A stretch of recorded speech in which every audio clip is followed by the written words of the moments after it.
Mrs. Harris lives in a small village. Her husband is dead, but she has one son. He's 21 and his name is Geoff. He worked in a shop in the village and lived with his mother. But then he got work in a town and went and lived there.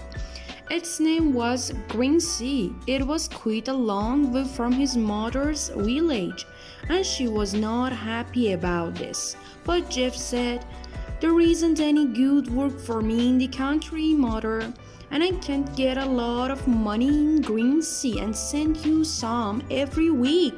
Mrs. Harris was very angry last Sunday. She got in the train and went to her son's house in Greansea. Then she said to him, "Geoff, why don't you never phone me?"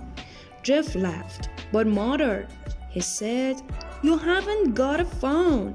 "No," she answered, "I haven't, but you've got one."